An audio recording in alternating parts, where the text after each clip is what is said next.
It all began on what I assumed would be an ordinary Tuesday.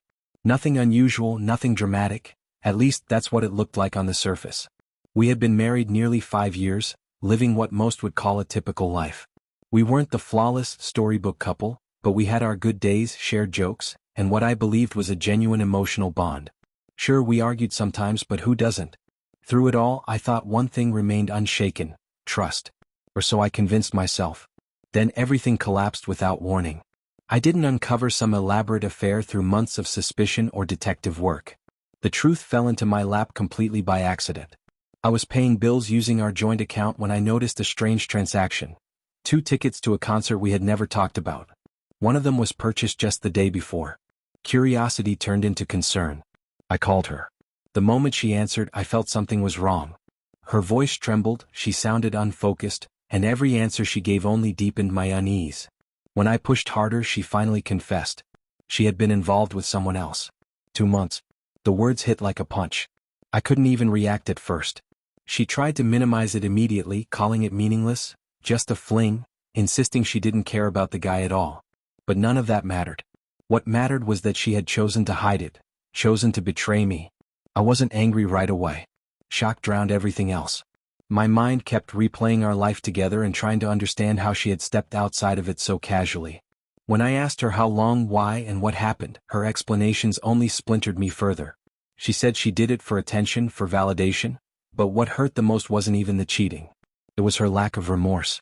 Her tone, her attitude, as if she had just made a small mistake that shouldn't carry consequences. The realization hit hard.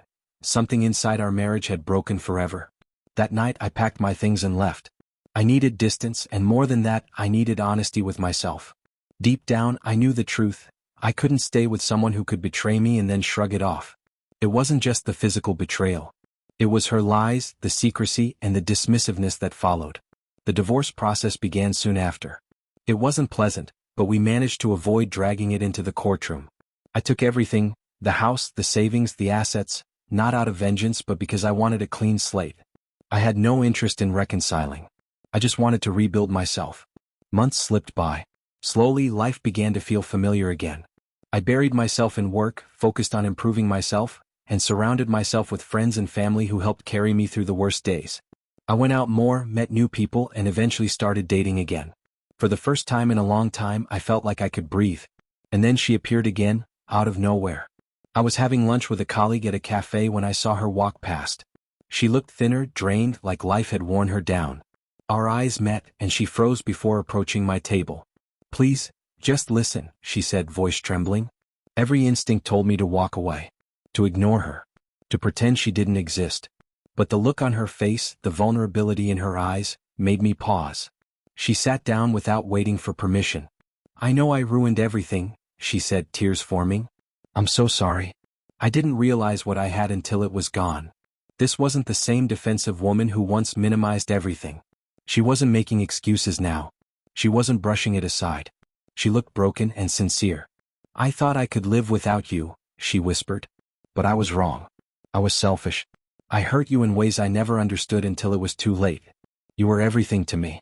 And if you give me even the smallest chance, I want to fix what I destroyed." Her words cut deep. After everything she did, after the nights I spent wondering why I wasn't enough, she now wanted a second chance. A part of me longed to forgive her.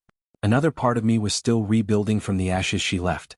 "I don't know if I can ever trust you again," I finally said. "You broke something in me. Trust doesn't come back with an apology." She nodded, crying openly now. "I understand. I don't expect you to forgive me instantly. I just needed you to know I'm sorry. And that I still love you." We sat there in silence. The kind of silence that carries years of memories and heartbreak. "I can't pretend the past didn't happen," I said. "And I don't know if we can ever go back to what we were." She swallowed hard. "I don't expect you to forget. I just hope, maybe one day, you'll let me prove I can be better." There were no promises, no decisions made, no dramatic ending, just reality. As she walked away, I realized something. Our story wasn't completely finished. She had done the unforgivable, yet she was still trying to make things right. Whether it would ever be enough, that was something only time could reveal.